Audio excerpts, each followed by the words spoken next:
Kamu pernah tahu kenapa setiap 1 Mei diperingati Hari Buruh Sedunia? Kondisi buruh pada abad ke-19, antara mesin dan keringat. Pada akhir abad ke-19, dunia sedang mengalami revolusi industri besar-besaran, terutama di Eropa dan Amerika Serikat. Kemajuan teknologi memang membawa pertumbuhan ekonomi pesat, tetapi di balik kemegahan pabrik-pabrik dan mesin-mesin uap itu, tersimpan kenyataan pahit bagi para pekerja. Buruh, termasuk perempuan dan anak-anak, harus bekerja hingga 16 jam sehari tanpa jaminan keselamatan atau kesejahteraan. Upah rendah dan kondisi kerja yang tidak manusiawi menjadi hal yang lumrah. Buruh dianggap sebagai komponen mesin yang mudah diganti, bukan sebagai manusia yang memiliki hak dan martabat. Fakta menarik, pada tahun 1860-an, di banyak pabrik di Amerika, anak-anak usia 10 tahun sudah bekerja penuh waktu di pabrik tekstil dan tambang. Lahirnya tuntutan jam kerja 8 jam. Situasi ini memicu gelombang perlawanan dari kelas pekerja. Tuntutan utama mereka saat itu adalah pembatasan jam kerja menjadi 8 jam sehari, yang dirangkum dalam slogan 8 jam kerja, 8 jam istirahat, dan 8 jam untuk kehidupan.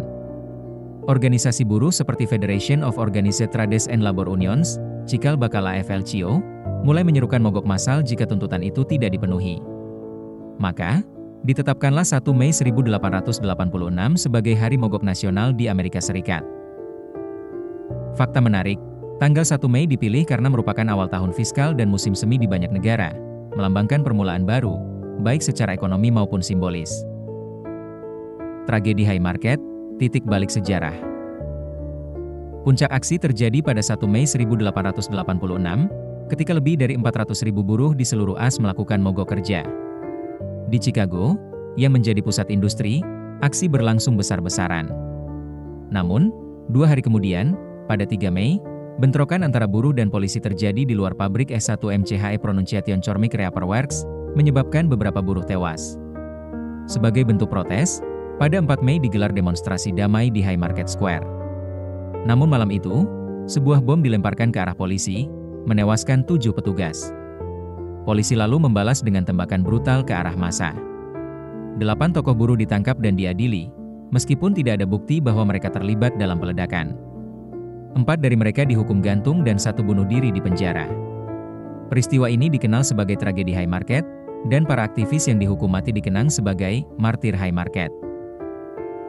Fakta menarik, saat sidang berlangsung, para terdakwa tidak diadili karena tindakan mereka, tapi lebih karena ideologi mereka, yakni anarkisme dan sosialisme, yang saat itu dianggap ancaman oleh elit kapitalis. Penetapan 1 Mei sebagai Hari Buruh Internasional. 3 tahun setelah tragedi tersebut, pada tahun 1889, Kongres Buruh Internasional atau Sechon International yang berlangsung di Paris, menetapkan 1 Mei sebagai Hari Buruh Internasional. Tujuannya adalah untuk mengenang perjuangan para buruh Amerika dan memperjuangkan hak-hak pekerja secara global. Sejak saat itu, 1 Mei diperingati di seluruh dunia sebagai simbol solidaritas buruh dan momentum perjuangan untuk keadilan sosial. Fakta menarik, penetapan ini tidak langsung diterima di semua negara. Di Amerika Serikat sendiri, pemerintah memilih merayakan Labor Day pada hari Senin pertama bulan September, sebagai upaya menjauhkan buruh dari semangat revolusioner 1 Mei. Perjalanan Hari Buruh di Indonesia. Di Indonesia, peringatan Hari Buruh sudah berlangsung sejak zaman Hindia Belanda, bahkan sempat dilarang di era Orde Baru karena dianggap berbau komunis. Setelah reformasi, serikat-serikat buruh kembali aktif memperjuangkan hak-haknya. Akhirnya, melalui keputusan Presiden nomor 24 tahun 2013, pemerintah menetapkan 1 Mei sebagai Hari Libur Nasional mulai tahun 2014. Fakta menarik, pada 1 Mei 1920, Hindia Belanda sempat merayakan Hari Buruh secara besar-besaran, bahkan dengan pawai dan unjuk rasa damai di berbagai kota seperti Batavia dan Surabaya, salah satu yang pertama di Asia Tenggara. 1 Mei Hari Buruh, lebih dari sekadar libur.